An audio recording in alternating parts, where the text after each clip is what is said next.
আজকে মেসে খেলা রান্না করছিল গরুর মাংস। তার হাতের স্পেশাল গরুর মাংস খেয়ে দেখি যে কেমন হবে। আশা করি ভালো হবে। রংটা অনেক ভালো হয়েছিল। আমি সাথে নিয়ে নিয়েছিলাম কয়েক টুকরা শসা এবং এক টুকরা লেবু। মেসের মাংস মানে এক টুকরা মাংস এবং একটা হাড় থাকতেই হবে। আজকে মাংসটা মনে হয় অনেক ভালো হয়েছিল। টিপ দিয়ে দেখতে বললাম যে অনেক তুলতুলে হয়েছে। আমাদের মেসের খালা অনেক দিন পরে আজকে মেসে আসে।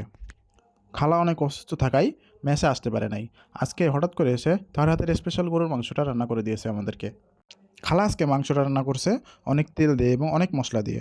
ভাতের রং অনেক লাল হচ্ছিল এবং অনেক ঝালও দিয়েছিল।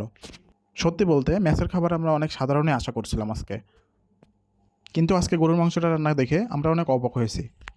মাংসটি অনেক নরম ছিল এবং ঝালও ঠিকঠাক ছিল। ভাতের সাথে খেতে অনেক ভালো লাগতেছিল আজকে। তবে যদি একটু বেশি মাংস দিত তাহলে আরও জমে যেত। খালাকে অনেক ধন্যবাদ, কারণ আজকে গরুর মাংসটা অনেক সুন্দর করে রান্না করছিল। খালা তার প্রতিটা রান্না যদি এরকম সুন্দর করে রান্না করতো কত না ভালো হতো। মাংস খাওয়ার পরে দেখি খালা আজকে ঝাল ঝাল করে ডালও রান্না করে দিয়েছিল। খালা মনে হয় অনেক দিন পরে এসে তার স্পেশাল কোনো জাদু দেখাচ্ছিল আমাদেরকে। খালাকে আজকে অনেক ধন্যবাদ আবারও, কারণ খালা এত সুন্দর করে আজকে 2টা আইটেম রান্না করে দিয়েছিল।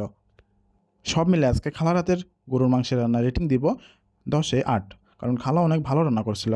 আর ডাউলের রেটিং দিব 10-এ 9, কারণ ডাউলটা অনেক ভালো রান্না করছিল খালা।